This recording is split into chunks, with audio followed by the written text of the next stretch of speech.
It's almost like they're planting the seed in the kids' brains. See, the 70's were so much different. I drove 7 of them cars in the river. If you can't be happy, I don't want you. I don't want anything to do with you. I don't know if you should actually run this, because the next thing I know, I might have 30 of them in my driveway wanting to kill me. What's going on, everyone? Welcome to the Kai Davelar Show. Today we have my grandpa here, and super excited. We've been wanting to do this forever. He's talked about doing a podcast for a while, so I wanted to get him on. And I've been in Bellingham for the past week, so I figured I'd bring my stuff. So I did it, and now we're here. And Grandpa, if you just want to introduce yourself and kind of talk about who you are and, I guess, what you did for a career, and just say where you're at in life now. Okay, yeah. My name's Bob Stanton, and let's see. I'm 65 years old. Kaya is my oldest grandchild. Worked my whole life. I meant from time I was 18. Well, actually, as a teenager, I did part-time stuff, but worked from 18 till 63, roughly, pretty much full-time, 80 hours a week. Retired. Struggling with retirement. This is my third try at it, but I'm going to make it work this time. Do everything I can to keep busy. And this week's been the busiest because Kaya's been here. I concentrate on my health. Have some health issues. And so my daily activity is usually 6,000 steps a day. But I think with Kaya here, it's been averaging over 10. So it's been a crazy time. Well, so I didn't know you've retired 3 times. The first time I retired, I was in direct marketing with Kirby, and I retired in 2006, and then I made it a couple months, and then I started doing more Kirby stuff part-time, and then I decided to retire again in 2008 completely, and that lasted about 3 months. And then I went and seen a friend of mine. I'm a bowler. I bowled my whole life. And then I went and seen a friend of mine at the bowling alley and asked him for a part-time peon job. And then, he hired me on. And a year later, I'm running the bowling center, working full-time again. What are your thoughts on working for Kirby? Did you like Kirby as a company? Kirby is... If I was 18 years old and was seeking wealth, I wouldn't do anything but Kirby. Do you think Kirby's still a company where you can get wealthy from? Most definitely. How do you make money in Kirby? Attitude. To tell you the honest to God truth, you got to believe in your product. And Kirby, to this day, there's nothing I would use in my house but a Kirby. And the best years of my life were in Kirby. For those that don't know, what is a Kirby, by the way? Kirby is a vacuum cleaner that was invented in 1914 by James Kirby, and is only sold direct marketing. That means they come, knock on your door, say we're going to clean your carpet, and we give you a full demonstration, and if you like the product, we sell it to you. And the statistics have been the same forever. And that's 1 out of every 3 carpet we clean, we sell a Kirby. So what makes a Kirby stand out so much more than an average $200 vacuum? Okay, well, if you care about your carpet, Kirby is the only cleaner on the market that I know of anyway, and I've seen thousands of them, that cleans from the bottom up. Your carpets get worn out because of sand, and sand cut your carpet. They make glass out of sand, and every time you walk on it, those glass fibers cut your carpet.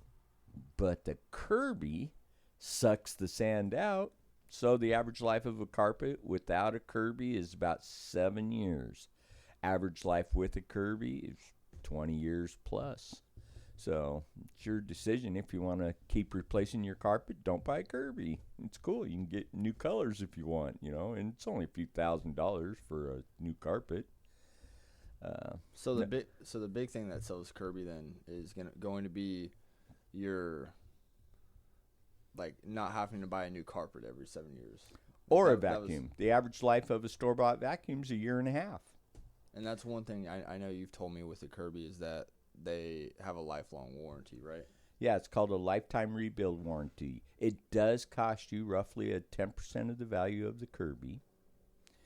And you send it in, and they make it just like the day you bought it.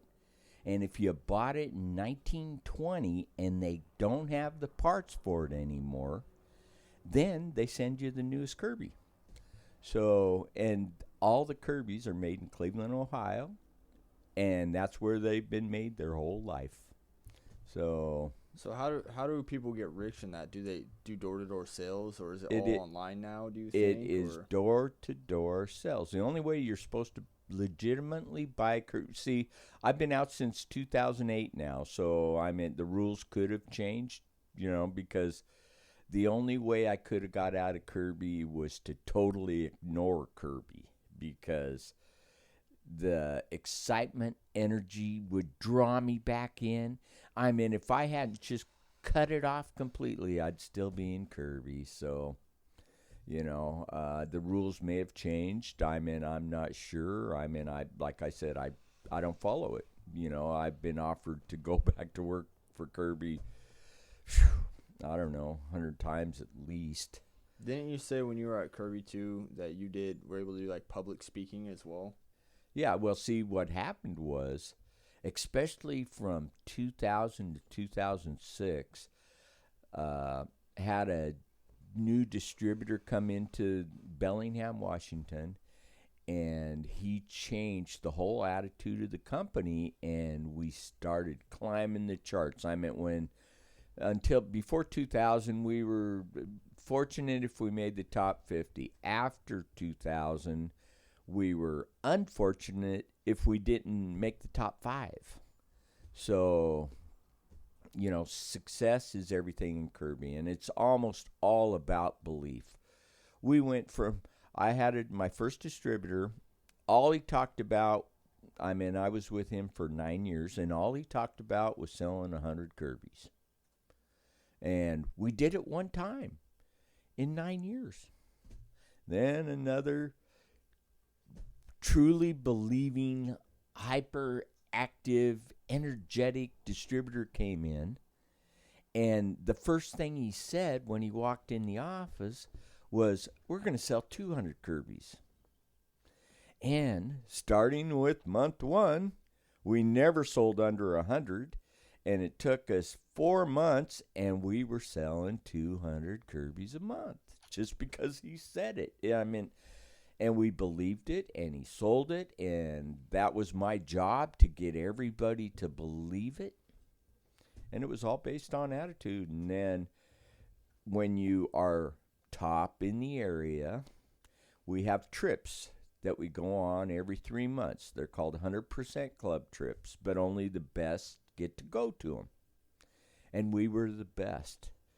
And if you're actually in the top 3 in your category, and I was a sales manager, then you spoke on stage.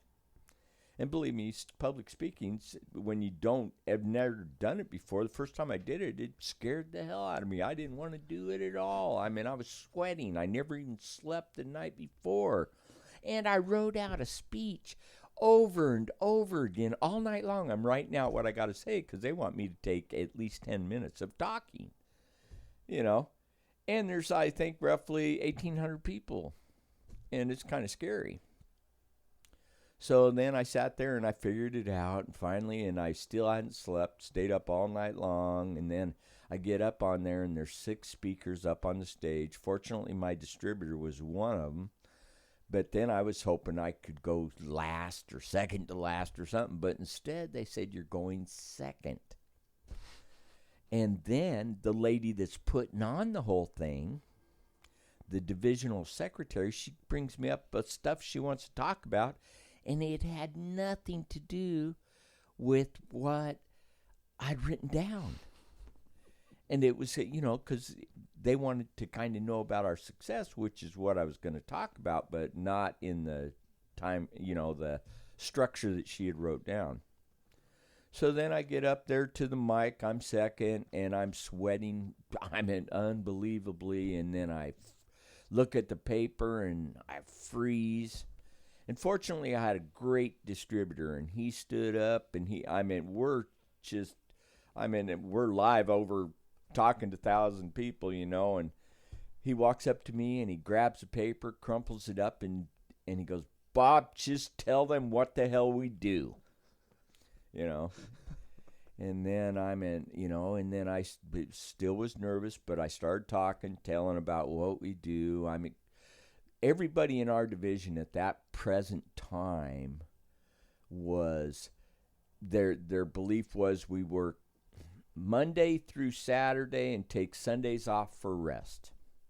And when you're going to people's homes and selling a product, Saturday's always by far our best day.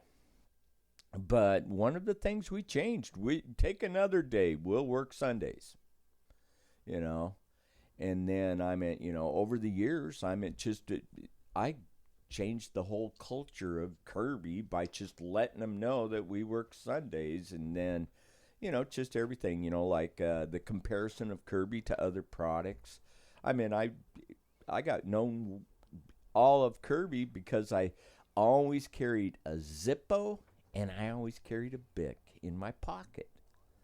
And I'd always say, you know what the difference between a Kirby and all other vacuum cleaners? And I'd pull out my Bic and I'd say, here's your other vacuum. It's disposable, designed to last, so you buy another one in a very short period of time. Then I pulled out my Zippo. It's just like a Kirby, guaranteed forever. And it'll last forever. That's what a Kirby does. So for me, Kirby was easy. I believed in the product. You've also said that once you did that first public speech, like you were kind of hooked by the end of it, right? Oh yeah, I loved it. In fact, I would start. 4 times a year we had 100% club trips, and when I spoke, people listened. I loved it. That was my destiny, was to talk to people. Do you know like the estimate of the biggest crowd you've ever spoke to? I think somewhere between 1,800 and 2,400. It was hard to tell, because it was irrelevant after you get the hang of it. I don't care if it was 500 or 400 or 2,000. Public speaking's public speaking. Once you get used to it, it's a piece of cake. And in fact, usually they had to pull me off the stage once I started talking because I'd take too long. Another big name that I've heard you mention when it comes to public speaking is Tony Robbins. Tony Robbins, he spoke in front of us in Seattle at just a convention we had. Was that for all Kirby employees? It was for the Kirby distributorships in our area. Did you take away anything from him or learn anything from him as a speaker? I was already pretty much set how I did things. I liked his dynamics were just fantastic. I actually learned more from a guy named Ernie Villanueva because Ernie Villanueva was just Kirby. And he wrote books all the time about Kirby. And his second book, I actually helped him write or finish, because he was in our office a lot. So you also said that you managed to get people to start working 7 days a week, Monday through Sunday. Was there any pushback on that level of commitment from the employees? Money was the big selling feature, and people that weren't willing to sacrifice for financial freedom, it's comparable to professional sports. I've seen many, many people get filthy rich selling Kirby's. But see, also part of our job was when they're starting out, we have to help them build their lifestyle so they need more money. I mean, if your overhead to survive was $1,500 a month, and you make $2,000, you get satisfied. So it was kind of our job to teach people how to live better, so they needed more. We kept people in Kirby by teaching them how to spend all their money, so they needed more. Mm-hmm. There's just all kinds of people I seen go from being a 18-year-old couple. I know guys that came to us when they were 18 years old, wild, crazy kids, and now they're leaders of society. Millionaires. I've seen lots of millionaires. If you become a Kirby distributor, if you run your business logically, you'll become a millionaire. I'm at my last, well, not my last two, because I did a little bit of part-time work for other distributors, but my two main distributors both retired. I was going to say, how many people do you think over the span of you working there became millionaires? Or how many people did you directly help? Well, but it's a kind of there was a lot of people that helped. But I can think of somewhere between 8 and 11 that I felt I influenced. I felt like I influenced hundreds of people, to tell you the truth, but I'm not going to take the credit for other people's work too, because when you get the opportunity to speak to hundreds of people, I don't care what you say. If you say the right things, you're going to influence their life. Mm-hmm. That's the whole benefit of public speaking, is to change people. My whole life, even prior to Kirby, man, I managed a KB Toys for years, and my whole objective was to promote people. I wasn't there, I wanted to help people. I did. And I think that's pretty much how I've been my whole life. Why? Why do you think you wanted to help people? Because I came from a really hard life, and I've always been success orientated, mm-hmm. And I feel just because I had, like in KB Toys, I had the top store. I could usually get my store in the top 5. When I started, it was easier because there was only 400 stores. When I left, there was over 1,400 stores.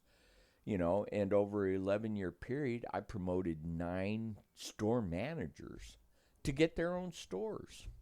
And I got a lot of gratification from that. Seeing kids turn into adults and become successful, there's no better feeling. I think that's why I have such a hard time with retirement. I've been retired now for about 14 months this time, and it still sucks for me. I'm not influencing anybody. So you think you get a lot of fulfillment from helping people then? That's no doubt. That's it. That's what I've done my whole life. Mm-hmm.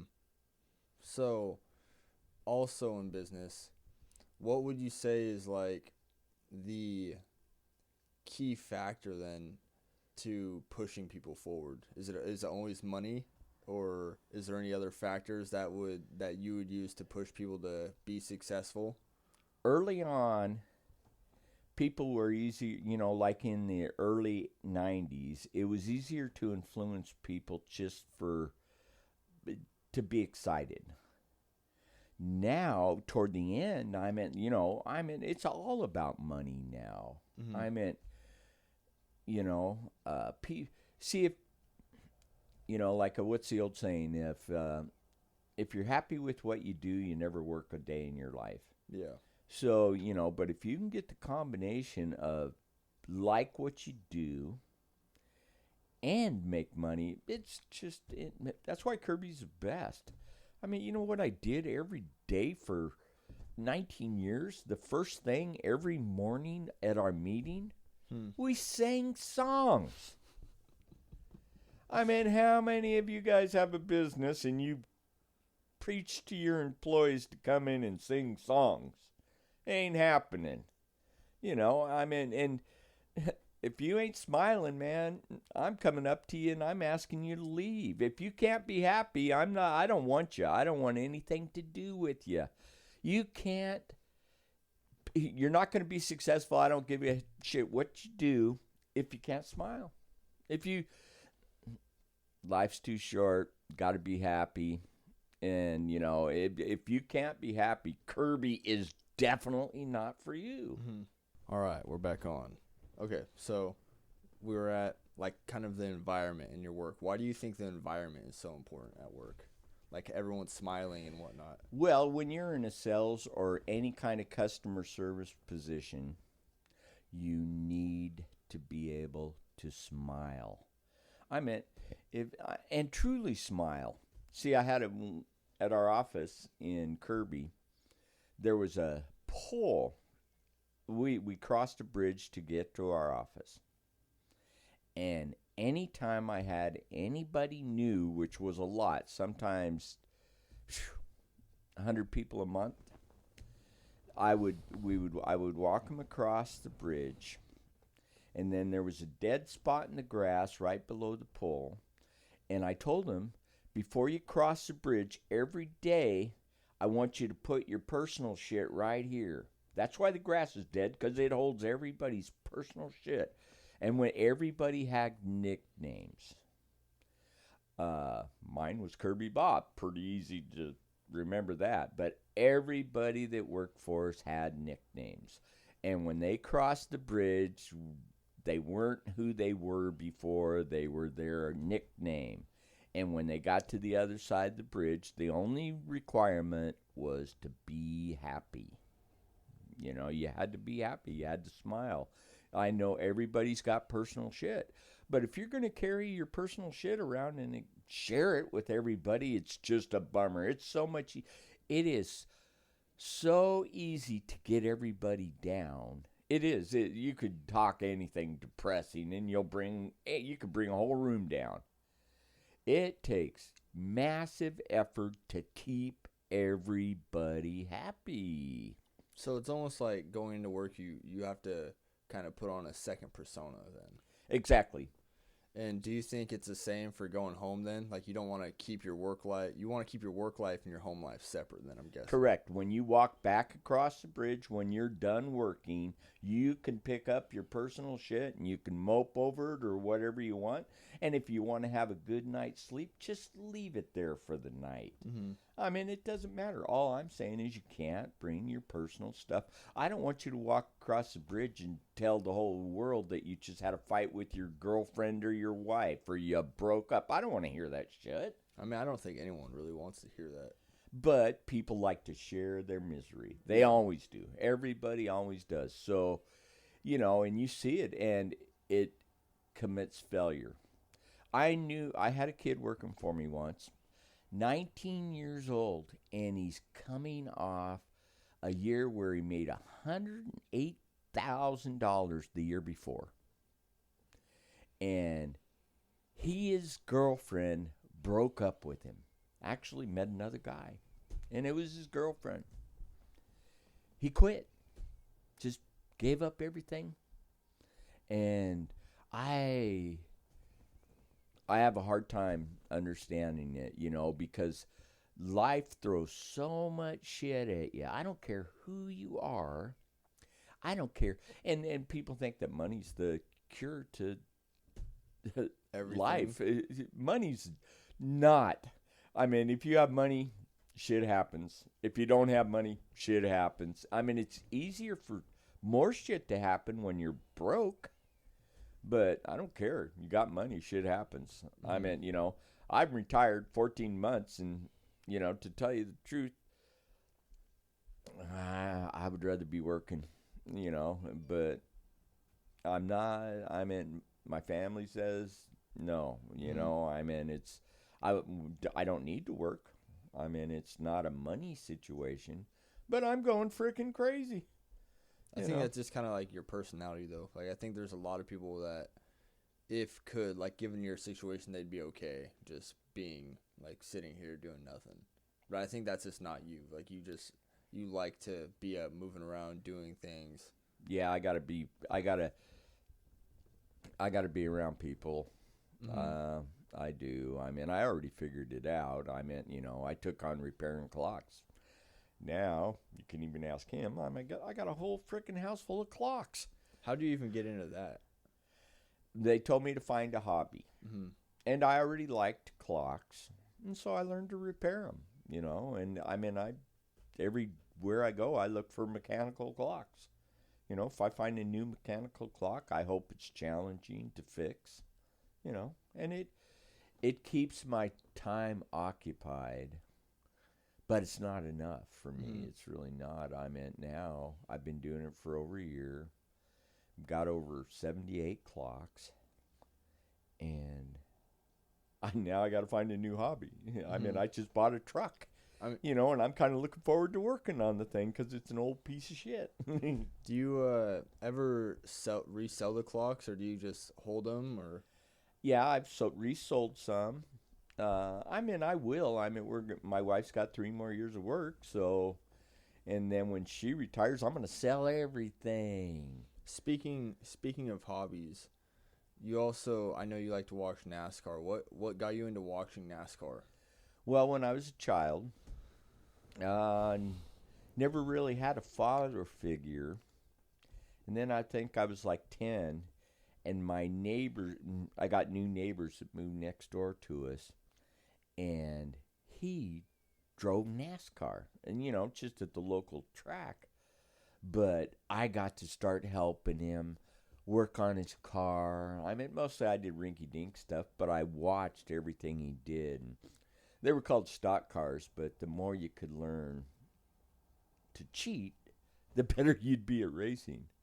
I mean, when we were working, because he was exceptionally good, and and I couldn't, people couldn't figure it out because he'd win a lot, and he's about the only car on the track that could actually drive around the outside of the cars on the corners. So, and then we're sitting there one year, he's picking up a new car, and back then it was 55, 56, 57 Chevys, what everybody was driving. Mm-hmm. And so then he goes, well, we got to take the car up to the orchard. And I said, well, why are we going to do that?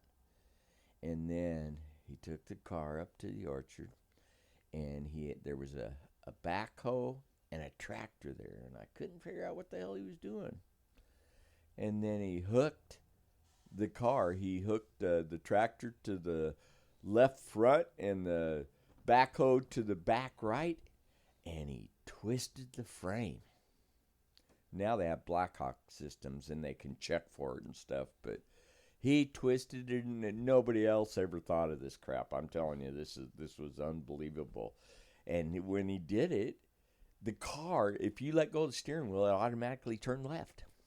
So he could turn the corners easier than anybody else, and it was just because he tweaked that frame a little bit. And and I just learned all the stuff about it and got hooked. And my best friend had muscular dystrophy, so he was in a wheelchair, and we watched NASCAR.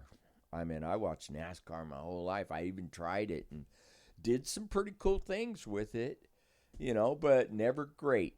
And then kid, wife, driving definitely ain't part of it, because back then you could not make that much money in NASCAR.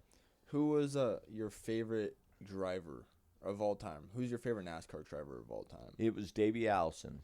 Mm-hmm. And Davey Allison, I met him right 2 weeks before his death. And the bad thing about it, when I met him, he was talking all about his new helicopter.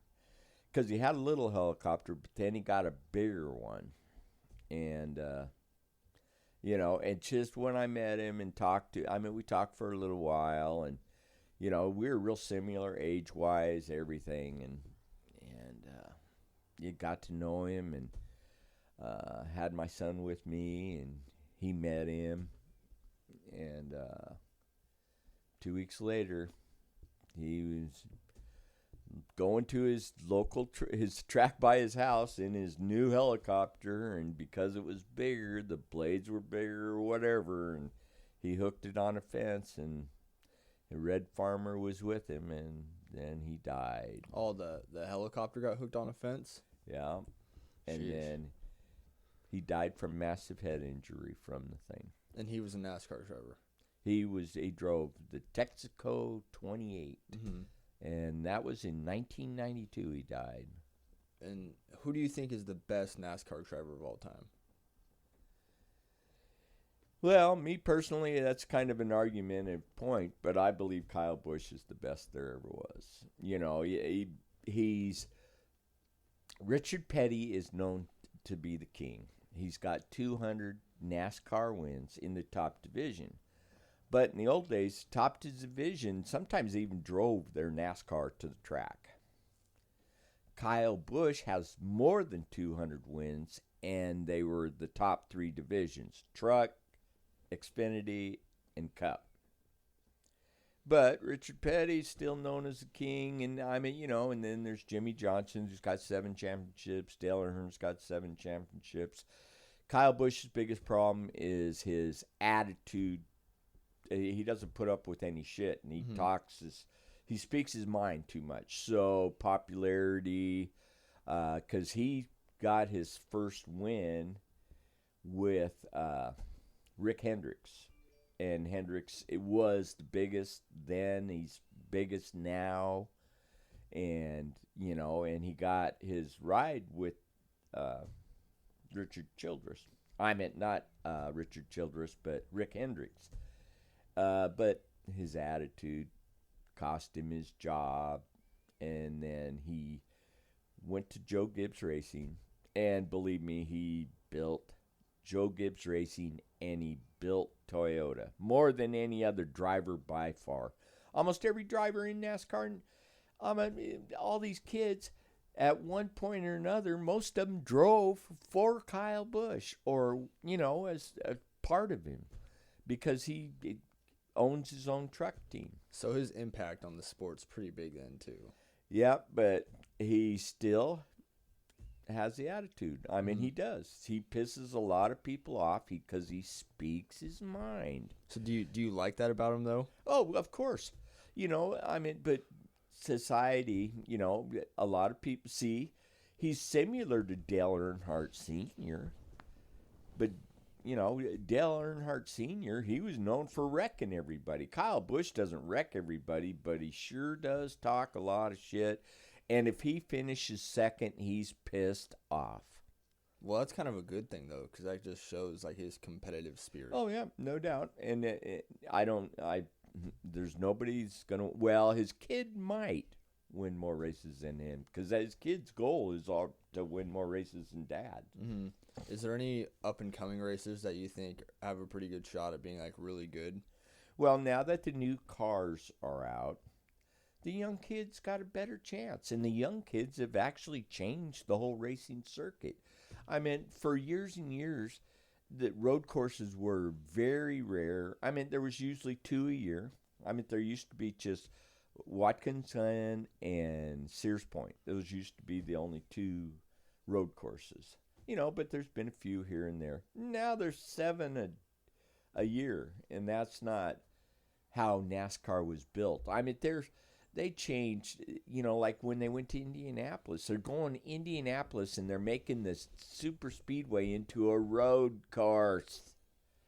Nobody wants to go around Indianapolis on a road course unless they're these younger, snot-nosed, disrespectful kids. Well, God, I mean, they don't have any respect for the drivers. You know, I mean, you know, if you piss them off, they'll just wreck you. It's okay. I'm just going to take him out. I mean, that's all right. I mean, you see it all the time. I mean, you know, and they should be respecting their elders. Plus, in the old days, I mean, you were 30 before you got in the top series, and now you can come off a simulator. Oh, we'll give you a shot. You know, I mean, it's just the guidelines are just changed, and it kind of sucks. What's the difference in a road course and a regular course? Road courses, well, speed doesn't have, it's harder to set up the cars. I mean, and most NASCAR drivers aren't used to going left and right, left and right, left and right, uphills, downhills, you know, but the young kids are. So, I mean, pretty soon there'll probably be more road courses than there are ovals, and the old people will just retire. Mm-hmm. So road courses are then like pretty self-explanatory. Then they're just on regular roads. Is that what you're saying? Well, no, they're actually set. I'm at the Charlotte Motor Speedway. They set up a road course there. Indy, they set up a road course there. They take great ovals and they're turning them into road courses, and it doesn't make any sense to me. And I like having an assortment like they're doing. They're racing at LA Coliseum now. Mm-hmm. And they build the track, they tear it down. They build the track, tear it down. It's pretty amazing what they do. And the sport's growing. It's the greatest sport. Well, I think football's probably about the same, but I think NASCAR. In the 70's and 80's, I was recording every single race.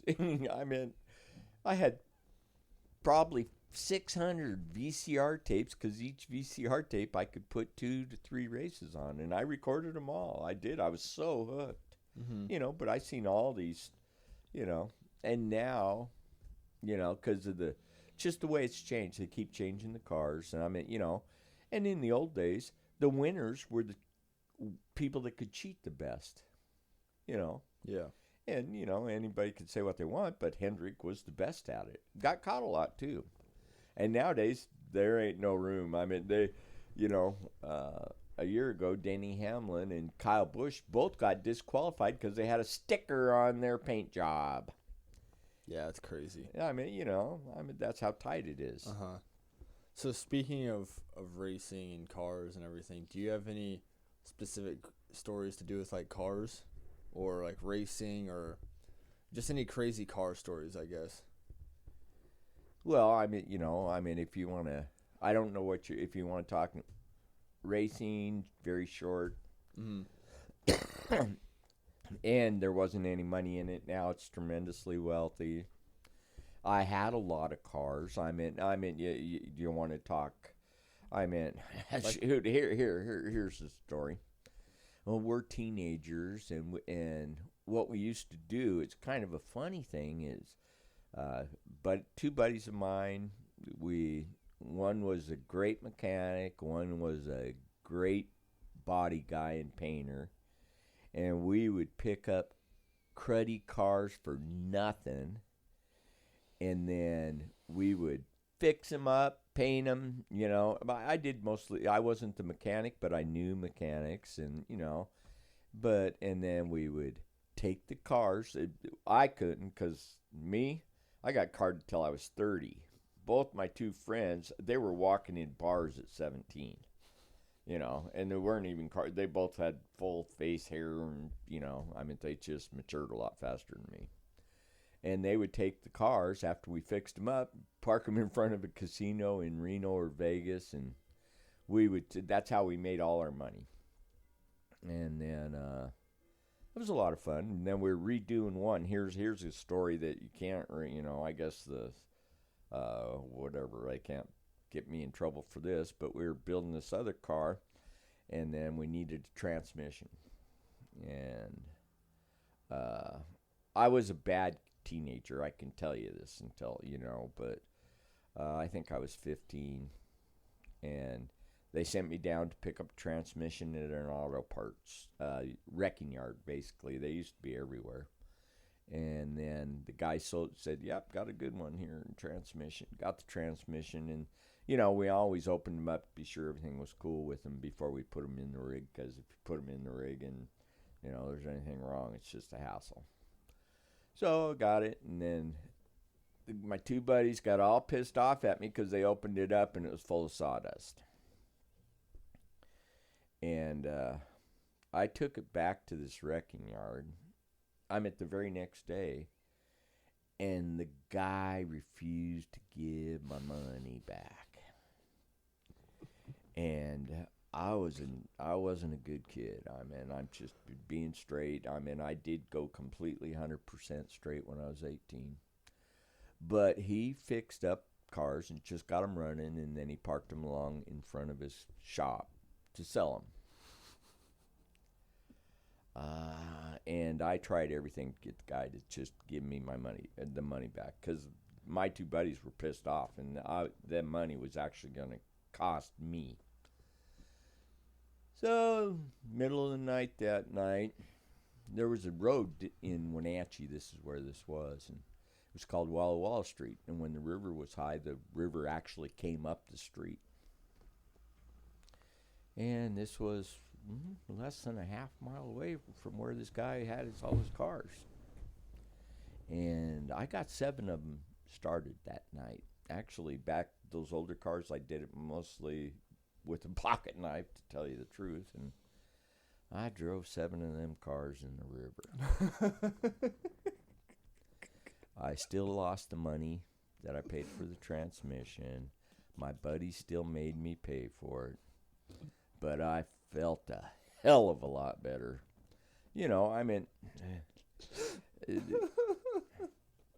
and then me and one of my buddies and 2 of his friends, and, you know, I mean, cars, geez. Everything in my life as a teenager had to do with cars. You talk about the one time you drove a car into a lake. Yeah, okay, there was it was a piece of shit 61 Rambler on its last legs. We're going up to the state park, already had another car, and we're driving up there for the weekend. And I told these guys that we're going to have to walk the last mile because I'm driving the thing in the lake. And they're sitting there telling me I'm so full of shit. And I warned the guys. I told them to roll down their windows. And I said, I'm going to drive it into the lake. And they didn't believe me. And this is my best friend. Rick Miller's one of them. Man, I did it. And they were so pissed. I mean, we all got out because I made them roll down their windows. And, you know, once it filled up, it was easy to get out. You know, and I prepared them, and they didn't think I was for real. And then they, you know, kind of beat on me for a while and left me there. And took me a lot longer to get up to the camp than them. And, yeah, never seen the car again. I don't think anybody ever did. They were sure pissed. You know, I mean, the 70's were so much different. I mean, you know, the first thing we did when we fixed up our cars, too, is we always put fog lights behind our grills. Mm-hmm. And if we were, you know, and speed and racing, I mean, it was just every day. I mean, we did it all the time. We even had an escape route from the police, mm-hmm. you know, but part of our prerequisition after we got a car running, especially hot cars, I mean, in 60s and 70s, there were nice cars. We'd always put the fog lights behind them because if we're speeding and going across the bridge in East Wenatchee, or from Wenatchee to East Wenatchee, was a popular spot to go fast. And, you know, and if the cops were coming toward you and they seen you, you just flew. And there was a place called Eddie Mae's. We'd pull in there and park and hide, and then we'd flip the switch on our fog lights, and we'd sit there and, you know, usually smoke a little wacky weed and sit there and just chill and wait a little while. And then when we'd drive out, we'd be sure our fog light, if they were off, we had them on. If they were on, we had them off. And we could usually just drive by the cops, and they wouldn't, you know, because this is nighttime. Mm-hmm. We didn't do it during the day. I mean, you'd be stupid if they could see your car and everything about it. So, you know, and we'd just usually drive right by the cops, and they wouldn't know it was us. Did you ever, like, go off any jumps or anything fun like that? Well, okay, you know, there's a place at Iowa Street, and it was East Wenatchee, and it used to be a straight shot. It used to be our escape route if we had a cop on our tail. We did this too, and what we did was at the end of Iowa Street, there's a street that comes up from Rock Island Road that goes below it, and it goes right underneath it, and right at the end of Iowa Street, we did 2 lines of paint. this was actually Rick Miller's idea too, but he came up with it, and it was just brilliant because at the end of Iowa Street, there was a U-turn. And we had lines painted on the road, and all we had to do was hit them. And we would fly through the air, and the lines were painted so we'd go right in between the rows in an orchard and go down a hill, and then we'd just sit down at the bottom. And they would never, ever find us. I mean, we did this 4 or 5 times and never found us. But nowadays, I mean, Yeah, now you can't even get away with that stuff, though. Well, see, now I totally disagree. I mean, the reason that all this crap's going on, are people stealing cars and they're running them into buildings, is because of law enforcement. Mm-hmm. There is no law enforcement. I mean, the cops were nasty back then, too. I mean, they, if they caught you, they slapped you around a bit, and, but I never got caught anything with a car. Mm-hmm. Never got a speeding ticket. Never, and we had races.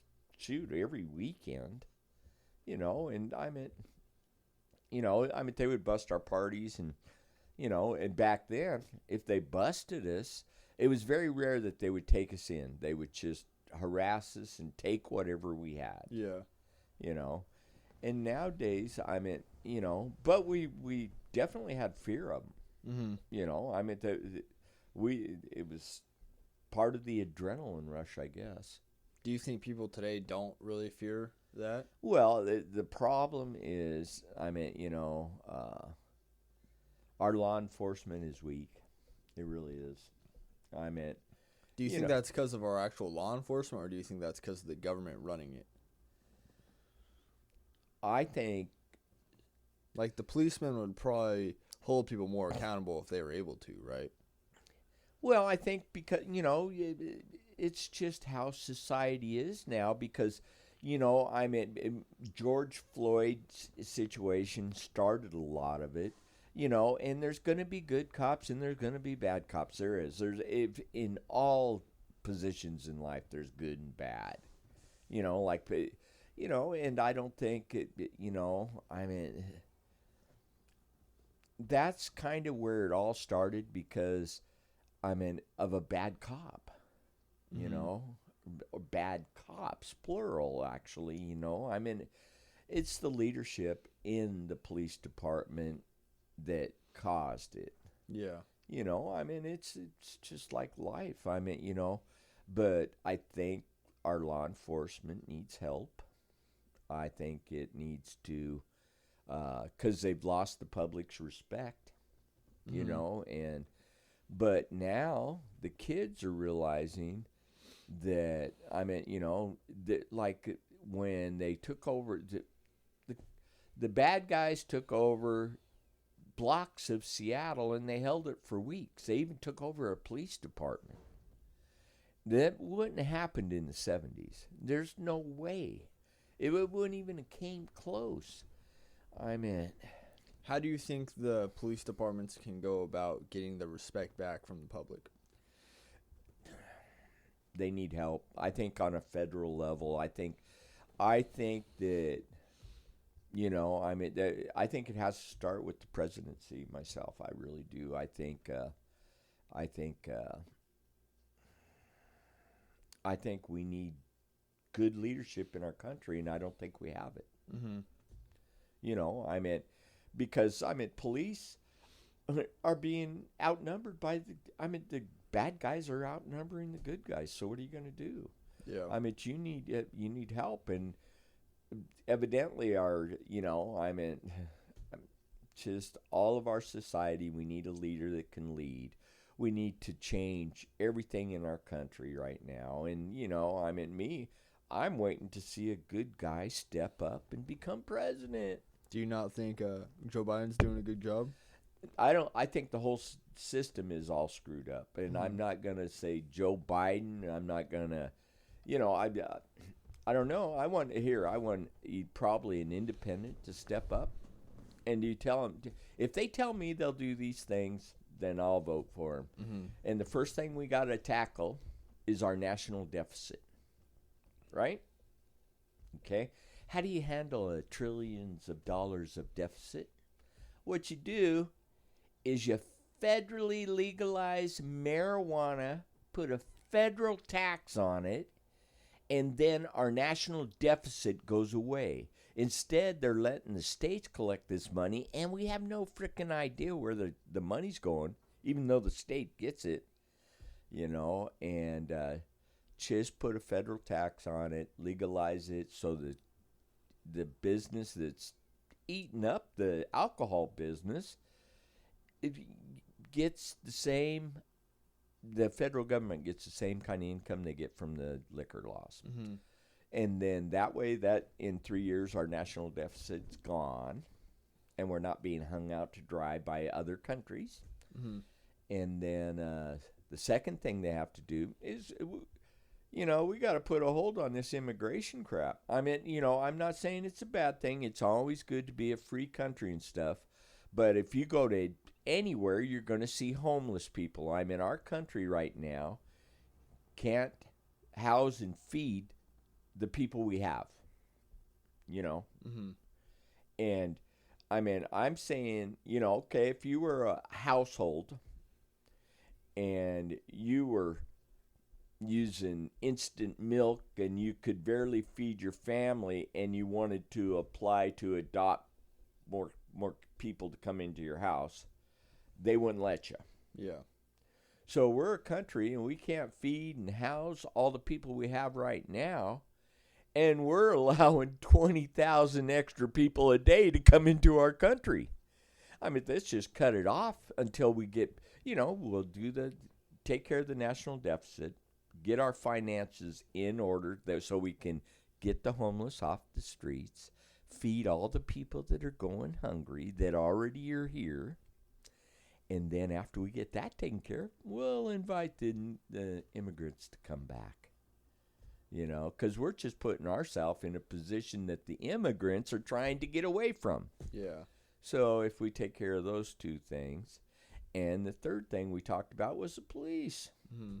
The police, we need to, I know it's a tough law because it's part of our Constitution, but I mean, it needs to be manipulated where we can have a federally support law enforcement. Take a branch of the Army, a National Guard, whatever, but we have, we have to avoid the police being weak.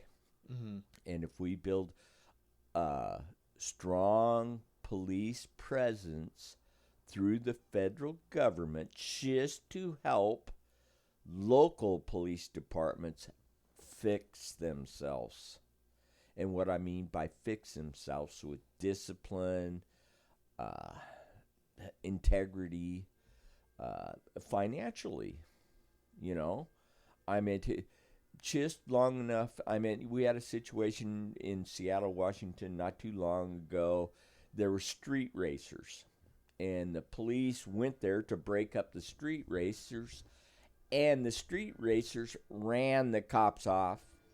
And later that same night, 2 people were shot at the same location, and that's unacceptable. I mean, we got to be sure that the good guys outnumber the bad guys, mm-hmm. And we got to use strict discipline on the law enforcement too. Be sure that they stay in line, and I think deadly force has got to be very limited, I mean, we don't want to see somebody that's, stole a candy bar getting beat to death by a cop either, Mm-hmm. So there's got to be a lot of discipline for that, and no ifs, ands, or buts on either side.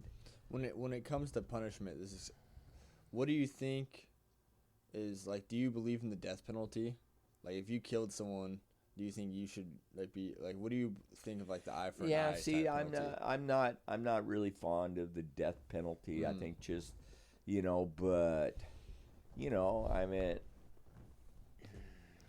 because there's an argument I've heard from people, like, a couple people I've talked to, they've said that if we, like, because a lot of states have done away with the death penalty, and there's been people I've talked to that have said if we did, like, public hangings or something, that would stop all crime.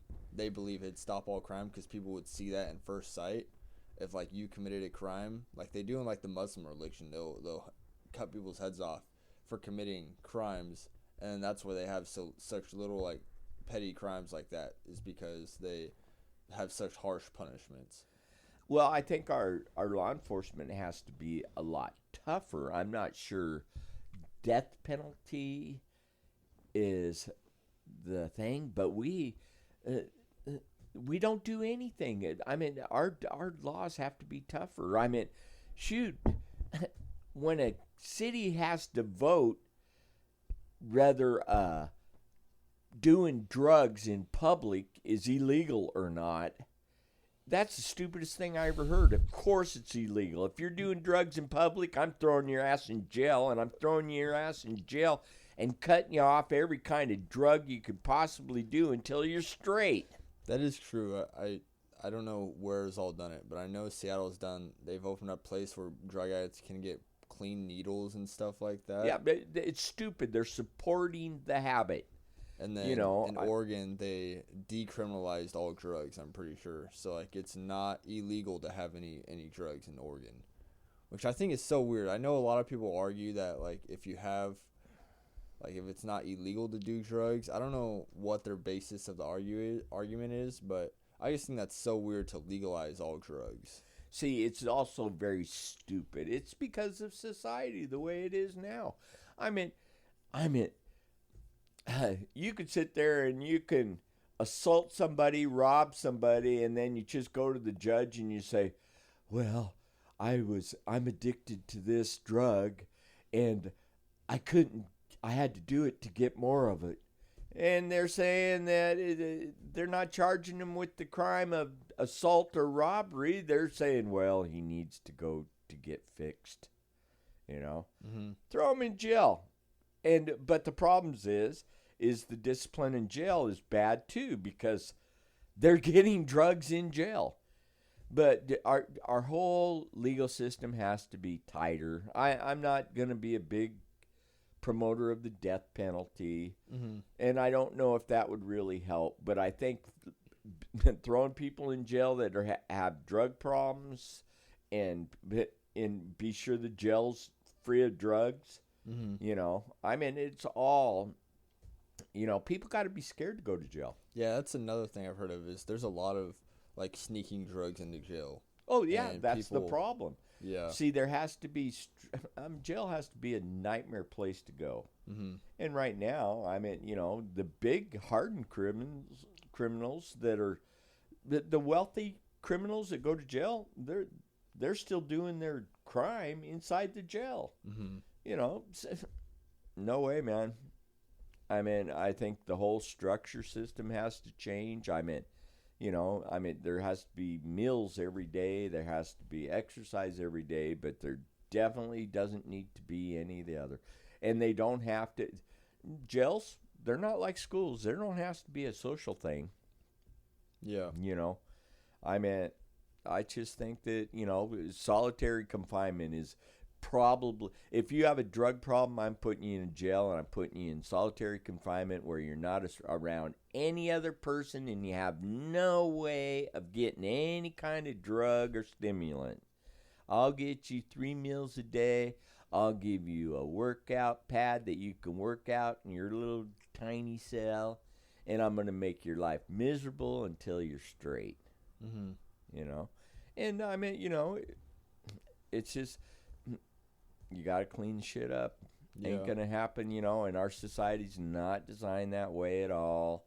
I mean, you wonder why crime's rampant, because there's more bad guys than there are good guys. Yeah, I do think we're too lenient with stuff, and I don't think people in today's society really hold each other accountable anymore either. Because I think everyone's afraid to, like, step up and say something. Because if you say something wrong in today's society, I feel like everyone is afraid of getting canceled or having people talk bad about them or something. Yeah, and in all this, I mean, the rights,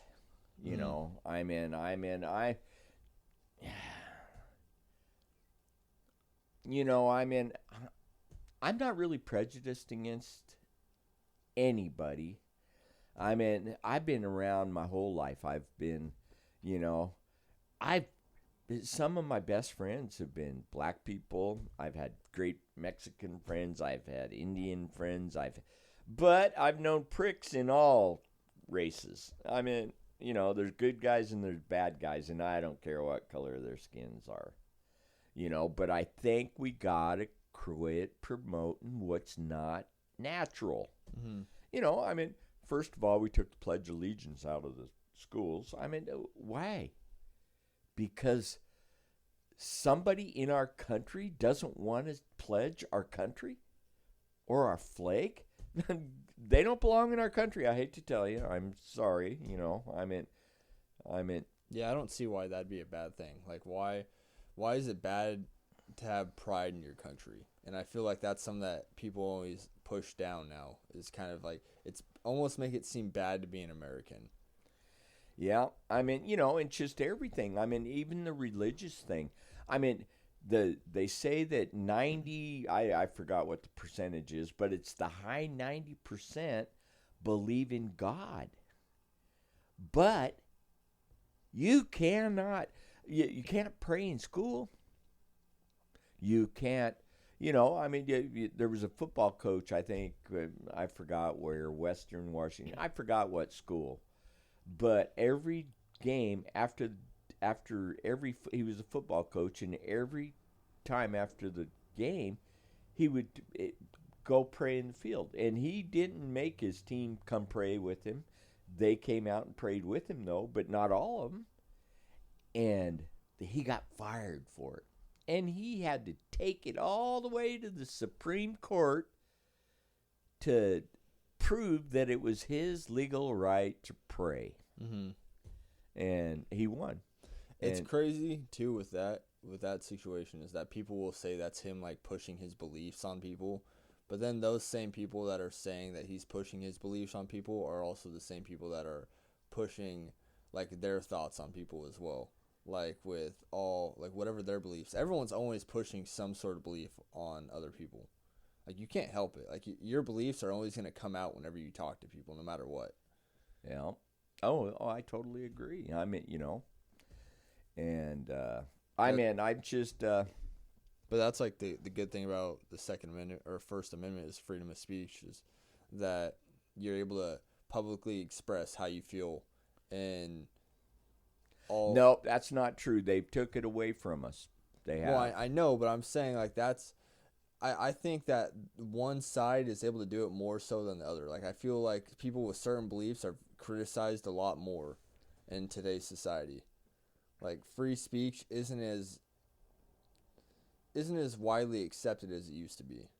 Yeah, and it's just you can't. You cannot speak freely. You can't. I mean, there's no way. I mean, I have strong beliefs. I'm not really a Christian or strong believer in God. I mean, I believe in God, but I mean, I have my own, take on it, reservations, but I mean, society's just blowing life out of the water. I mean,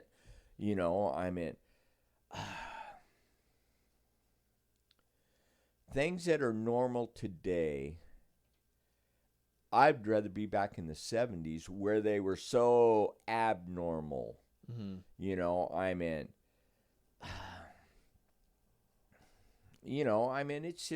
It's just strange. I mean, like for me, I think society, the way that they're making us accept it is actually influencing the youth. Yeah. I mean, it's the serenity prayer. I'm really, it's not real anymore because, it says, I want to know, believe in separate the things that I can change. It's just, I don't remember the serenity prayer, but I know it's totally blown out of the water because of the way society is today. I mean, birds and bees totally gone, because it is normal, and it's okay. I'm not trying to say anything against it, but it's normal for a man to love a man and a woman to love a woman, and it's definitely unnatural. When you're a kid, you're having a bad time. You can, you know, you can change your sex. Yeah.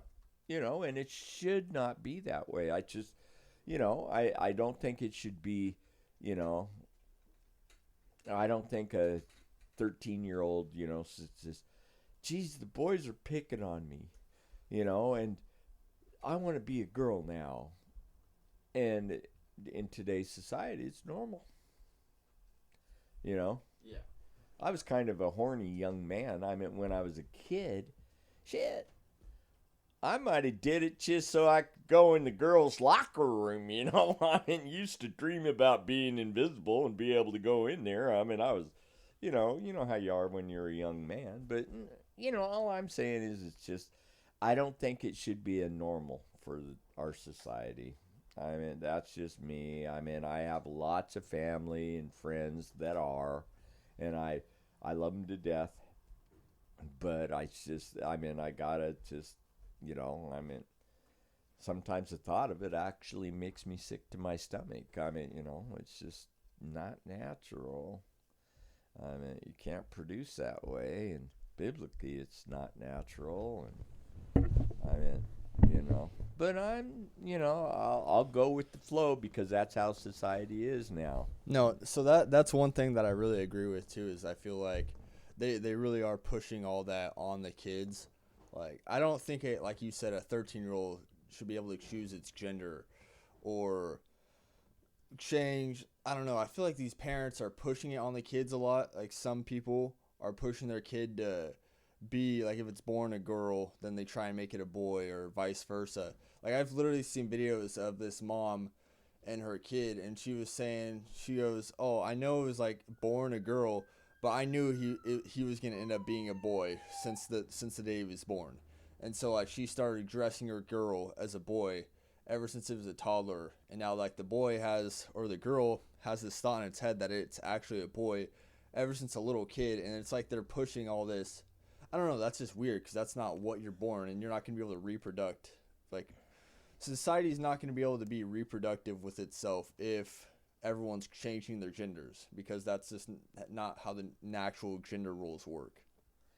Yeah, I mean, I understand that it's going to be a rare situation where, the gene got screwed up or something. I mean, I think it's some people, it's a natural thing, but I don't think it's as normal as people are making it to be. Mm-hmm. I mean, now they have their own rights. We can't even say anything.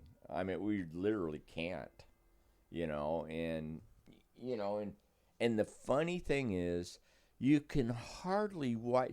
I'm retired now, so I watch a lot of TV, and I can't go one day without seeing two men on the TV kissing each other. And when I was young, you couldn't even see cleavage on a woman, but now they're letting men kiss each other on TV. I mean, what the hell is that? If I had a child today, I wouldn't even let them watch TV. We wouldn't even own a TV because I don't want them to be influenced like that. Yeah. I mean, because it is, it is what it is. And I'll live with it, and I'll never, like I said, I got friends that are that way. I got family that's that way, and I love them to death. And but it does, I got my bad habits too. So the way I look at it is, it's not inherently bad being gay. But the problem is, now that they're starting to show it, it's almost like they're planting the seed in the kids' brains. And so it's starting to become more of a widespread thing. And like I said, it's not bad that they're gay, but it does stop the reproduction of human society. And, like, that's just not the natural way. Like, if you're gay, you can't reproduce your seed, and you can't continue to have kids. And I know a key argument for that is that you can adopt, but doesn't somewhere, like, deep inside of you want to reproduce and see, like, a little version of you grow? Like, that, I feel like that's a lot of, like, your legacy as in your life. That is, your legacy is your upspring. And your last name gets to continue to live on because of your kids that you raised and your blood. And I don't know, I guess I'm super passionate about like my legacy and my future kids, and just the thought that they're going to be able to continue on my last name and who I am in the memories of their father. And I don't know, I think that's just such a beautiful thing. And so I think that the thought of having that happen less and less in society kind of like makes me sad, I guess. Well, see, my biggest problem is it is such an easy option. You know, it's like, you know, I mean, because I mean, everybody has shit in their lives, Mm-hmm. and you know, maybe I was a very short, small person, especially as a child. I was beat up constantly because I was a little guy, you know, and I don't think it would have happened to me for the simple reason, you know, I knew I was a boy, you know, but nowadays they make the option to not be what you are so easy. Mm-hmm. I mean, you know, well, all through my school years, I'm telling you, and this is 76 is when I finished school, but all through my school years, one gay person in my whole life, till the last, I don't know, 10 years. Yeah, maybe 20. I mean, I just don't want it. I wouldn't want to bring children up nowadays because if they have problems, you know, and it could be a problem that's not even related to who they are, and they decide, well, I'm going to try the other side. It's just too easy, and it's not right. Yeah. I mean, you know. Yeah, I don't even think the gay thing doesn't bother me, really, but the transgender stuff is what really kind of bothers me, because it's all these people allowing a kid to make a lifelong choice. Like how now you're able to, in some states, to get gender changing surgery at such a young age. And I think that's a problem, because once you change, you can't go back. Like once you cut off your thing or do whatever, there's no going back. And I think that's something to be very afraid of for the future of society. And I don't know, that's one thing that worries me. I just think it's abnormal. I mean, I don't know if we should really talk about it, because it is a sensitive subject. Yeah, I mean, I don't know. Next thing I know, I don't know if you should actually run this, because the next thing I know, I might have 30 of them in my driveway wanting to kill me because I'm talking bad about them. Yeah. You know, I mean, I think we just live in like a fairy tale land where everyone just tries to run away from their own problems by becoming someone they're not, or trying to, I don't know. It's just okay. I got a question for you. Mm-hmm. Let's just pretend like you're a pervert. You know, you're a sex fiend guy. Yeah. Okay. You know, horny, crazy sex fiend. Mm-hmm. Now, you can, to satisfy your sex fiend cravings, you can just pretend like you're the other sex. Mm-hmm. You know, I mean, realistically, right? Yeah. I mean, like the other day, my wife's coworker went into the ladies' bathroom and walked in, and there was a man wearing a dress in there shaving. Mm-hmm. And I don't know. I mean, Jesus, you know, I mean, yeah, no, that's just scary. That is, but that's how it is. Yeah, no, I think, you know, because they can't do anything about it, because he said he's a girl. Yeah, no, you know, I mean, you know, come on. There's so many potential problems from that. Like you can get, like I can see it where there's gonna end up being rape victims because of that, like in the bathroom and stuff. Because there's these guys that claim they're a girl, and then they go in the girl's bathroom and they take advantage of someone. Yeah, I mean, you know, just the whole. There's just so much risk to it. Yeah, and then that's what I was talking about, the serenity prayer too. So you change the things that you can, and know the things that you can't. Just know the difference. I mean, you can't change what you were born. Okay, I'm a lousy man. I'm going to try being a girl for a while. Or how about you just go through the work and become a better man instead of taking the easy way out? And the shortcut out, or whatever it is. It's just not. I think we shouldn't talk about this anymore. I just don't want to stir the pot. I mean. So we'll go back to a little bit of your school. You said you had a kind of a crazy school life when you were younger in elementary school when you changed schools. So let's talk about that. I mean, okay. Well, as far as childhood goes, you guys can just imagine this, okay? So, my mom and dad got divorced. Okay, when I was a baby. Well, when I was I think I was actually 5. And then, but my dad was a designer for Boeing. I mean, he designed this tail end of the 727 jet, and when they got divorced, my mom had 5 kids.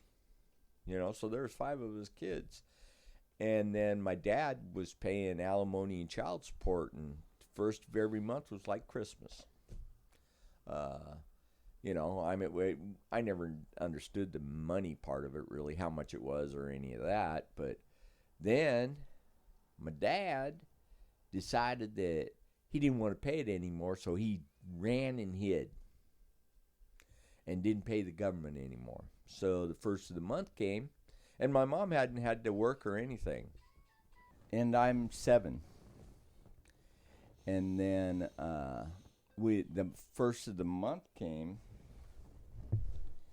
and all of a sudden, my mom's bawling and freaking out, and because I guess my dad, when he took off, instead of getting whatever that check was at the first of the month, it was $40. And we got 5 kids living in this giant house.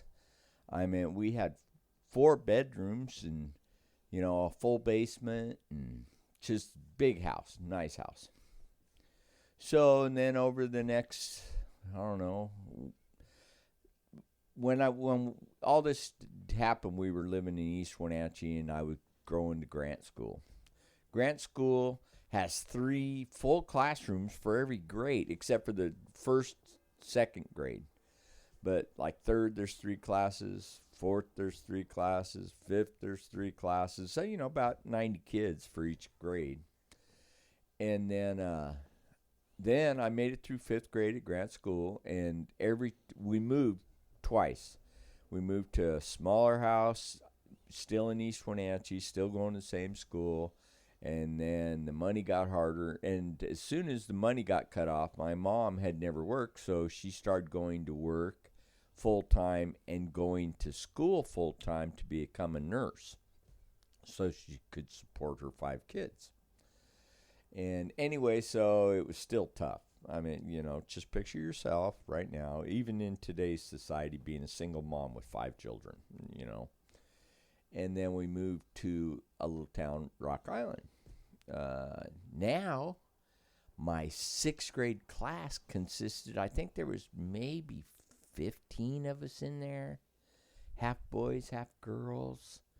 Total little school. I mean, the whole school was tiny. The house was tiny. We moved into a 1-bedroom, little tiny house. And there's still 5 kids and my mom. And the girls and my mom had shared the 1 bedroom, and me and Chuck was in basically the living room. And then, but anyway, I go to school, and it's a little tiny class, and then it is full of children I'd never, ever encountered in my whole life because there were so many of us at Grant School. I meant, the first day, as soon as the teacher left, the guys started shooting spit wads at each other, and they had pins in them. And I mean, I learned to hide under my desk, and it still didn't help. They'd still hit you every now and again. And it was just strange. I mean, it was just a rowdy country school is what it was. And then the first recess came, and then, and I'm basically terrified, and then I'm standing against a wall just minding my own business, and I'm a little guy, but this little guy walks up to me, and he starts approaching me, and I'm sitting there, good, somebody's finally going to talk to me, And this little guy pulled this plastic green model claw with red fingernails out of his pocket, lunged at me, put his other arm pushed against my chest, and then he told me, if you ever fuck with me, I'm going to rip your heart out. And that was the first kid that actually talked to me outside of the, the classroom. They introduced me, and, teacher made him say hi and that, but that was the first actual conversation. And then one thing I noticed, that all my classmate boys, the girls were just out doing whatever, playing and stuff, but the guys were all over in a corner, hiding around the corner from the teacher, smoking cigarettes. And this is 6th grade. Never seen anything like it before. I don't think I ever seen a kid in grad school ever smoke a cigarette. Now I got all the boys, except for me, and there was another new kid that was there too, and we were the only two that weren't smoking. We actually became friends because we were the only ones that would talk to each other. And then, got to know them and stuff, and they were all rowdy, and they liked to fight. There was fights every day, and it was just a different school for me. It really was. They were rowdy, they were smokers, they were, and I kind of got used to it, except for one thing I wasn't used to was the thought of fighting, and then come close to the end of the year, even the other new guy, his name was Billy Hadlin, got in a fight. And then they start pressuring me. Well, you need to fight somebody there, Bob. And shit, I never fought anybody before. Wrestled with my brother, got slapped around by my brother, but never fought. And then they said, then finally come close to the end of the first year, they sat there and they said, well, no, this was probably halfway through, I'd say. They said, well, you could pick a fight with a 5th grader. So the 5th grade class is walking out to recess, and I got 3 of my classmates standing behind me there, and pick one, And the 5th grade's walking out, and then this kid walks by, and I said, yeah, you and me after school, just to try to act tough, scare him maybe, and they'll let me be, and the kid got so excited. He was so looking forward, and I'm terrified. I was hoping I was going to intimidate him, and he intimidated me. And anyway, so it was a short-lived fight. I still remember his boot kicking me in the face, and it was a miserable day. I'll just tell you, but I did get him off my back that I didn't have to fight anymore, and I think I hit him once in the shoulder. It was just a lousy experience for me. But then I got to be kind of friends with them, but they were definitely hoodlums, What did you ever have any other fights like growing up? Oh, that's another story altogether. But as far as this class goes, I want to talk about this here because I had 2 friends, 2 guys that I went to school with. One was Rick Bradley, and the other one was Jay Ladd. And I took them I bowled. Even when I was a kid, I bowled. And it was out at Columbia Lanes. And when we got through bowling, we walked to Rick Miller's, the friend of mine's house, from the bowling alley, and we walked down along the railroad tracks. And my 2 friends I brought from Rock Island said, you smoke, Bob? I go, sure, And then so they handed me a cigarette, and so I puffed, and definitely no inhaling. And they gave me so much shit. for not inhaling. I didn't know what inhaling was. Seriously. I mean, I was naive at that point, I guess. So they said, no, you got to swallow it and suck it in. And so I coughed, and then my head spun and all this. But by the time I did it that was the start of my smoking. I was 12 years old, but I finally quit when I was 64. I tried once before, I think when I was about 50, and then when I got up to 260 pounds, I started smoking again. And that's a different story altogether. I don't even want to talk about that one right now. But anyway, so I quit, 14 months ago, but I smoked for 52 years. And quit smoking if you smoke. It's just nasty shit. I mean, I think they should be outlawed, but that's another story too. And then, but anyway, now we're living in Rock Island, and my sister that's just older than me, Lori, I'm real tight with her because we're talking about the fighting situation. And then she has this boyfriend that she's going to see up at the school, and then she came back from there, and she had a hickey on her neck. I didn't know what it was. All I know is that my mom just got so upset and just so pissed off and stuff, and then she told Mom it wouldn't happen again, and it was her boyfriend that did it. So I had a vengeance for this boy. I'm not going to say a lot of names. I don't know why. You don't need to say names. But anyway, so there's a field in front of our house, and this kid rides a little Stingray. He's let's see, I'm in 6th grade, and he's in 8th grade. And Lori's in 9th grade.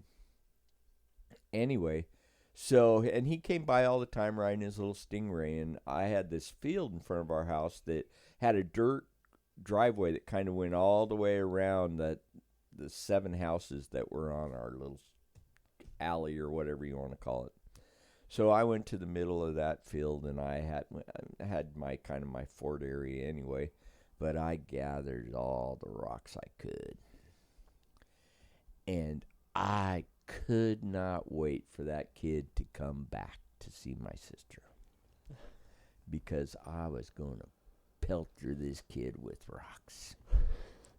He was a lot bigger than me, but I knew I had enough ammunition. If he tried coming close, I could nail him, because one thing I did have was a good arm, and I was really accurate.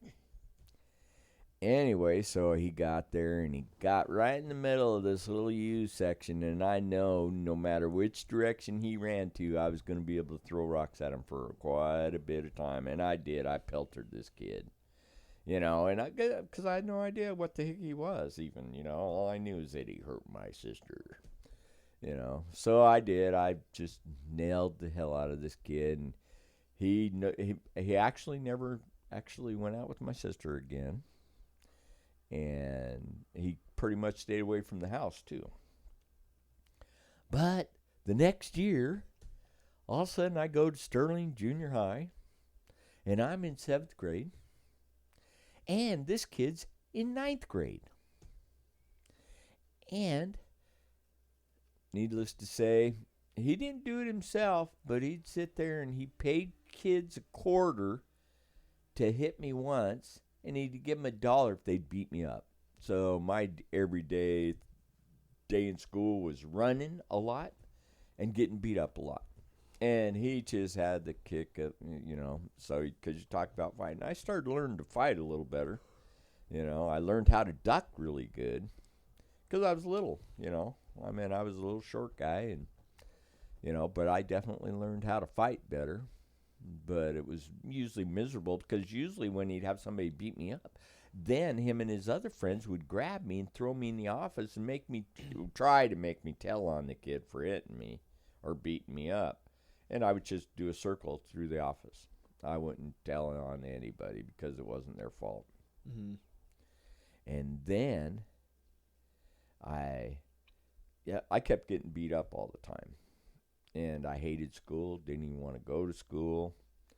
And then finally, one day, God, I had a fat lip or something, and then I'm in music class, and this big kid, his name was Gail, great guy, and and he sat there and he asked me, he goes, "What's going on?" Well, I kind of threw rocks at this guy, and now he's paying people to beat me up and stuff, and and I'm thinking about not coming to school anymore, and and he goes, "Well, just let me see if I can help," or something. I forgot what he said. He's a really nice guy.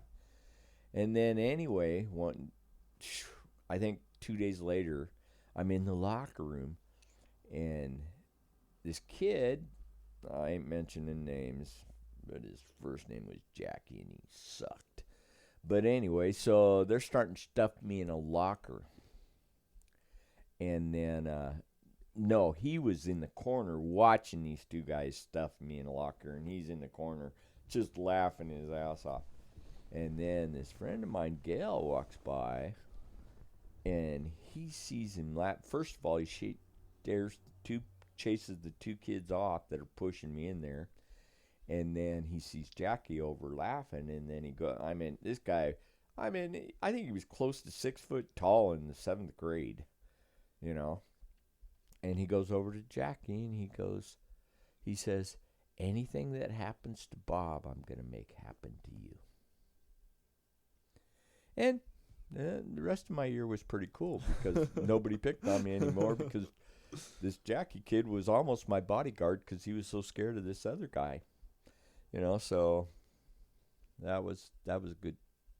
That was a restoration of normalhood for me. I wasn't having to run and hide every day. Mm-hmm. So that was good. School just wasn't for me, though. It really wasn't. Did you play any sports in high school? I did until I hurt my knees. I love football. I love baseball. I actually was fast, and I could throw.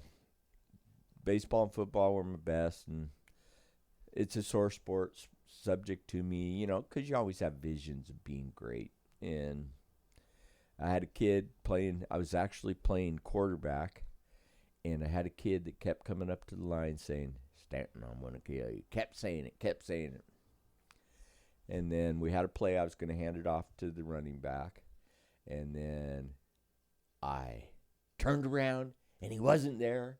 And then I turned around, and he put his shoulder pads on my knees, and that was the end of playing sports. What grade were you in?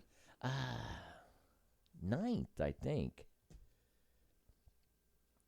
And then you never played again after that? No. 9th or 10th. Mm-hmm. It just sucked. It actually killed me. It made school even worse for me. I was really smart, though. The good thing was that, like I remember one year I only went to school 6 days and passed. And, because the old school system, they just wanted you to go through, Don't like talking about it. Yeah. So you graduated high school? 76. And then what? What was like the next thing after high school? Well, the first thing after high school, I did. After high school, as soon as I got out of high school, I got a CETA contract, and I was a fireman for Douglas County Fire District 2. It was called a CETA contract. It was through the government, and the federal government paid half my pay, and then the county paid the other half. So me and my buddy both got to be firemen for a year. And that was the greatest. It would have been the best, but circumstances just screwed that up. Mm-hmm. And then had an opportunity to reapply for the CETA contract the following year, but I had to be unemployed for so long to qualify. I think it was 52 or 36 weeks or something. And then me and my mom one day went to Kmart, and I think it was fall, and they just had a table lined up up front that they were hiring, people. And so I walked up to the table, and the lady that was there, I remember her name was Molly, she was talked me into trying a part-time cashier for the holiday season.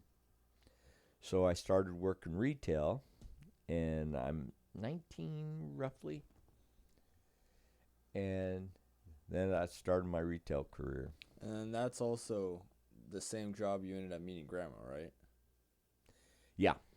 Just down the line a few years. Well, see, I mean, there's a lot of drama that went into that, which I'm really not going to talk about. Yeah. I mean, that's just something that I don't want to talk about. Anyway, but this is 1977, I believe. And then, and I worked retail till 1991. Then I went into direct marketing, which is Kirby, which we already talked about. But at the first job I had, I was a part-time cashier at Kmart. This is a good story, too. This is just logic here, too. Because Kmart, one thing they had is they had actually a very stable structure. Because like all the departments were separated, and most of the store was actually owned by different companies other than Kmart. Mm-hmm. I meant the shoe department was Mel Disco Shoes. The women's apparel department was a separate company. Sporting Goods was a separate company. And, but the basics were all Kmart. Yeah. And then menswear needed help. So right after I started, basically, because I was working 20 hours a week as a part-time cashier for the holidays. And then they had me part-time men's and part-time cashier. And this all happened really fast, too. And then the children's department needed help. And so I was part-time men's, part-time children's, and if they needed me at the register, they could call me up. And then... and this went on for, I think, 6 months, something just like this, And then, and I was pretty much taking, the lady that had been in the children's department, she'd been there for, 15 years, and she was lazy. Mm-hmm. Didn't do really a great job. One thing we had to do, though, is they had inventory books that there was 2 different books for the department. And what they had to do was inventory half the department one week, inventory the other half the department the next week. And they did this for years, And then this lady always gave the managers a hard time. Every year she'd say, "I'm quitting." And then he would give her a raise and hire her back. That was her routine. She did it her whole career there. And then I'm working menswear, and then I hear the whole conversation. She says, "I'm quitting," and then they just have their big huff, and then he walks over or he walks by me, and I said, "So did she quit?" She goes, "Yeah, but I'll give her a raise and she'll come back." And then as he's walking away, I said, "I'll do it." And so he goes, "What?" I go, I'll run the department. I do it anyway, And then he said, "Really?" And it shocked him that I said that, because it's a children's department. Why would a guy want to do that, right? But I had already been doing most of the work anyway. And so he said, "Oh, okay." And he gave me a little raise, and he was happy to let the lady go. He was actually quite happy. He loved me, so I got on his good side right away.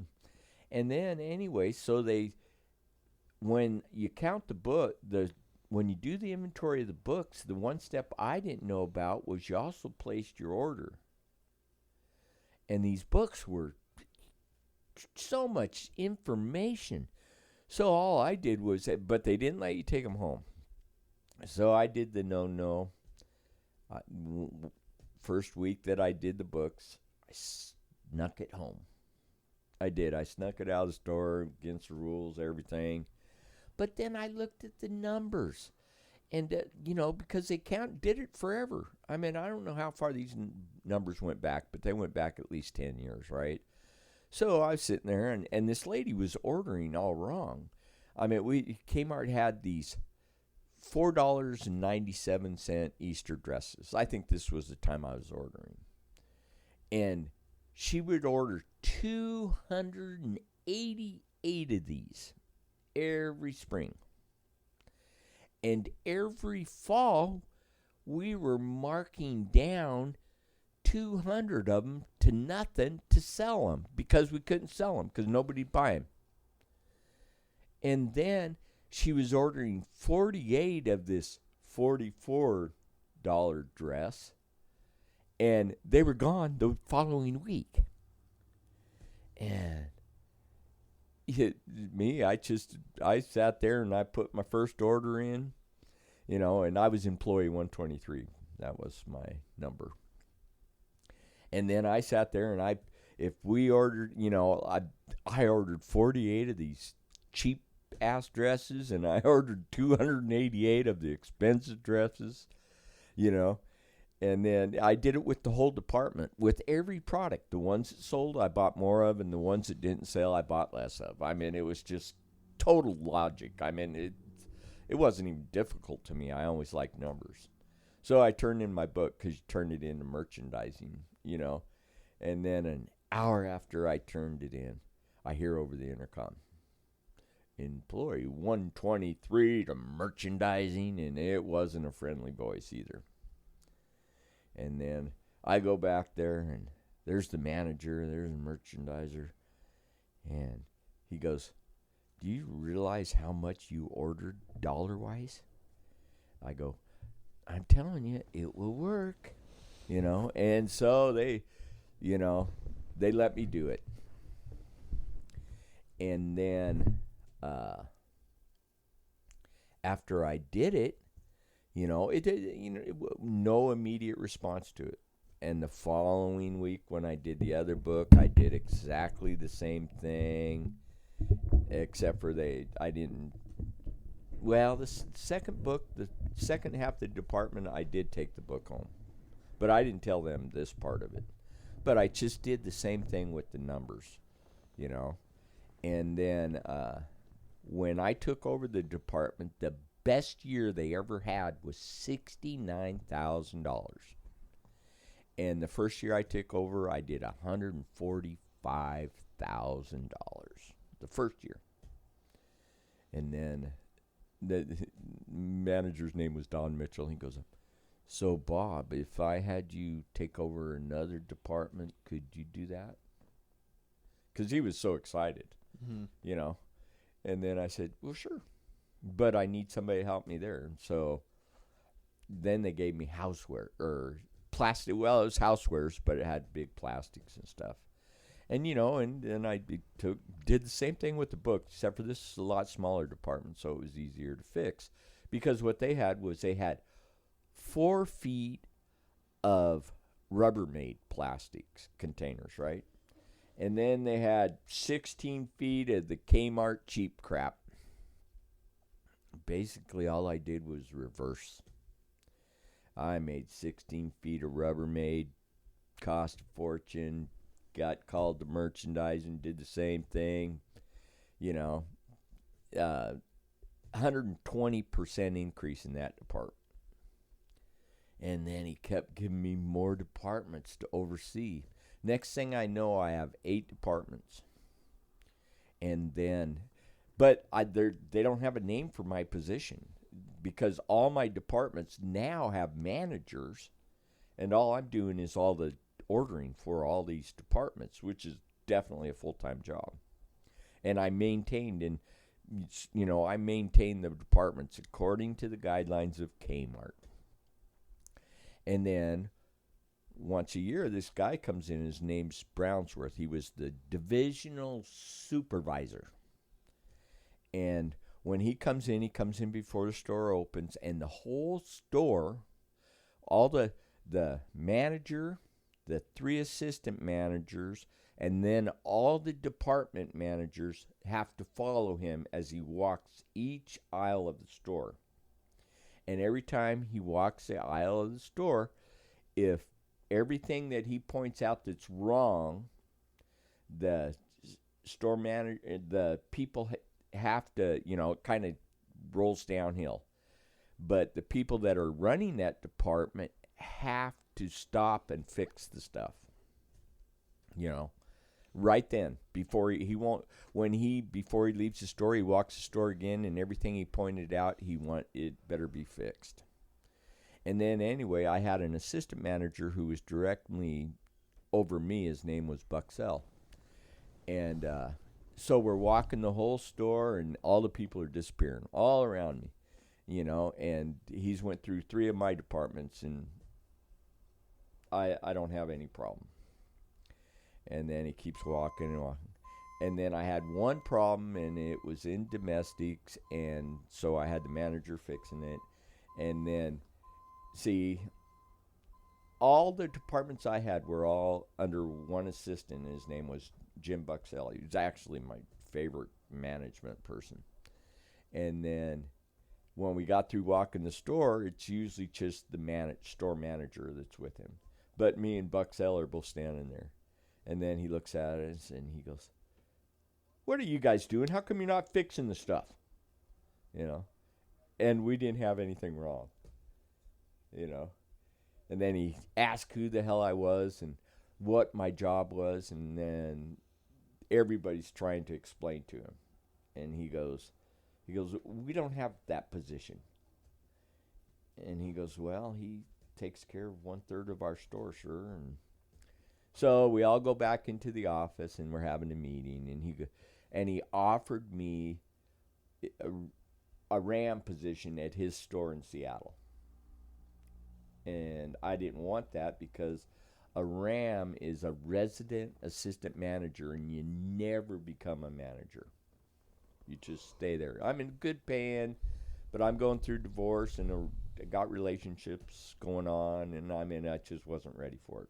And I really didn't like him that much. But then he goes, "So now what are we going to do with you?" And then the store manager said that I would like to have 2 more of him. And then, so anyway, it took about a month, and anyway, they created a new position, and it was called area supervisor.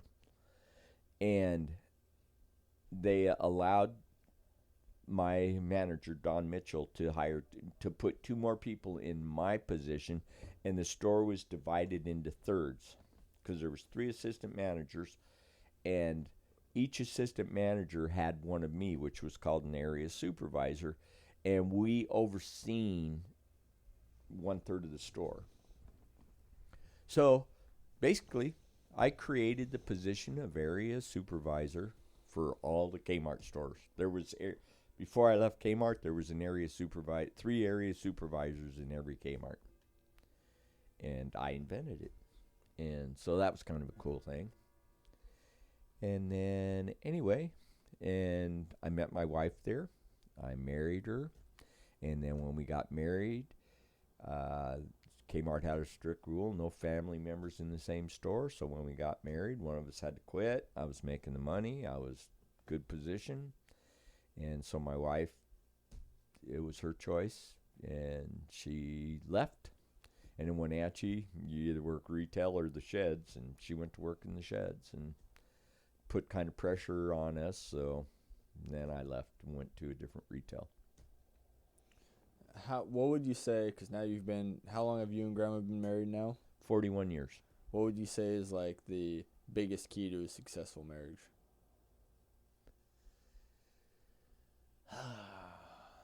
And how do you think you've managed to keep it for so long? Well, it helps to be madly in love with your wife. Definitely helps. Yeah.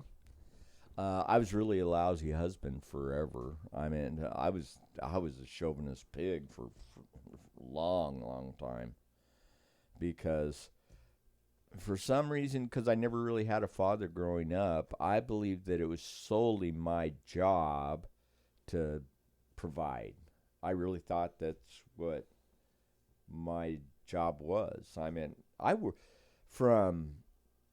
once I got into management in retail and everything, I mean, my whole life, I averaged 80 hours a week for my whole working life.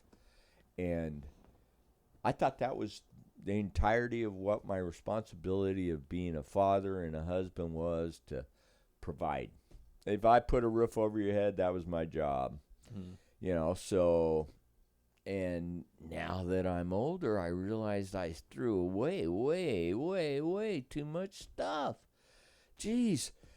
I mean, I see how close my kids are with their children and how involved, you know, my son is with his girls. I mean, it's just, God, I blew it. I really did. I really wasn't a very good father, and I definitely wasn't the husband I should have been. I was my wife didn't have to work for the first 12 years of our marriage, and I felt it was her responsibility to take care of me and the kids, and my job was to provide the money. And it's really kind of a screwed up thing. I mean, you know, if I had to do it over again, I wouldn't have looked so much for the money. I would have actually sacrificed the money for having a better relationship with my children and to be more part of their lives. I mean, I was there, but I wasn't there very much. I mean, you know, I took everything I had to keep the roof over the head, and, you know, and I mean, I didn't take on enough responsibility of being a dad and being a husband. In fact, I was a male chauvinist. I thought the wife, you know, I cracked the whip. Dear, get me this, get me that. I mean, I'd get home from work and I wanted to be catered to, and, you know, without realizing how difficult her job was taking care of the house and the kids. You know, it was wrong. And so now in the later years of my life, I take care of the house. You know, I gave my son-in-law so much crap when I seen him doing dishes. I mean, since I retired, I never knew how to turn on the goddamn dishwasher. Shit, I still am lousy with the washing machine. I never did any of that. That's woman's work. God, talk about screwed up thinking. You know, but society was also different, you know, but no, now I take care of my wife, and I'm trying to make up for all the times I didn't. You know, and we love each other, and we're happy, you know. And one thing though, you know, just, you know, people sit there and, you know, like one thing I really don't worry about right now is money.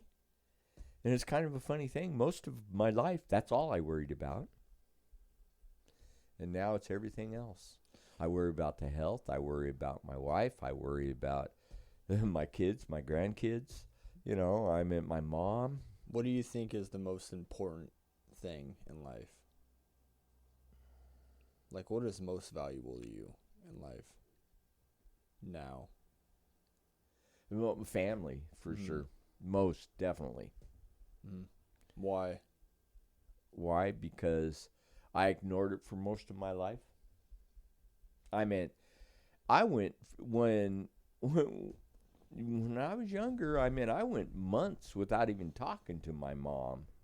Now I talk to her every single day. You know, and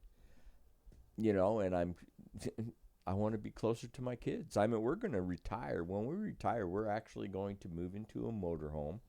And we're going to avoid cold. I hate cold weather now. I loved it when I was young, but when you get old, it doesn't make your bones hurt, you know? And it's cold. Don't like cold. So, and I got a son that lives in California, and I got a daughter that lives in Wenatchee. And I mean, in the summer, I'm going to go see my daughter and spend my time with my 4 grandchildren over there. And then in the winter, I'm going to go spend time with my son and my 3 granddaughters down there. I mean, you know, and well, we're going to do a lot of traveling too. I mean, we got a pretty big bucket list. We're going to see all the national monuments. I'm a diehard NASCAR fan. There's 18 racetracks I want to go visit, you know, and I don't want to go see them all. Road courses are stupid. 2-mile tracks are stupid. because you can't. There's nothing to see. I mean, you're better off watching on TV. Bristol, awesome. I can't wait. So what is what is the best piece of advice you can offer like the younger generation then to end it off? What do you think is the best piece of advice? The best piece of advice for anybody: save. When you're young, it's hard to save because of expenses, and especially with the cost of everything. But I don't care who you are, how young, how old, the minimum you save is you got to save 10% of everything. Everything, no matter what it is. I mean, if you're walking down the street and you find a $10 bill, you best be putting $1 in savings. Everything, every dime you pay your savings first. I mean, because you got to figure out how you're going to retire. Yeah. I mean, I don't have to work right now, and believe me, Social Security ain't shit. So save. I mean, that's think for gosh, everything. I mean, set your goals, know what you want to do, know where you're going.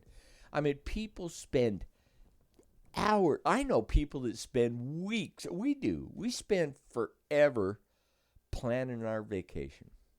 When we go on our vacation, we know exactly where we're going, how we're going to get there. We got it down to every possible small detail to go on vacation. You need to do the same thing with your life. If you don't plan it out, if you don't know where you're going in life, I guarantee you're going to get there. But you got to know where you're going in order to, you got to believe to succeed. It's just a fact. Plan. I mean, I'm kind of scared of a couple of my grandchildren, because they're getting to the adult age and they really don't have a plan. I mean, wishy-washy, but you got to plan it. I believe in goal setting. I believe to have a dream. You got to have a dream, and that's how you achieve your. If you don't know where you're going, you can't get there. You definitely can't. And if you're going to spend the time to plan a vacation, I mean, it's just like Kaya here. I mean, Kaya's been here for a week, and I'll tell you what, he took some time planning what we were going to do over here, because I know I've been running my ass off since he got here. I mean, which is great. He had a bucket list. We've done almost all of it. I challenge him to come up with the same plan for life. And I don't care what it is. I mean, maybe he wants to be a hobo. As long as he does be the best hobo he can ever be.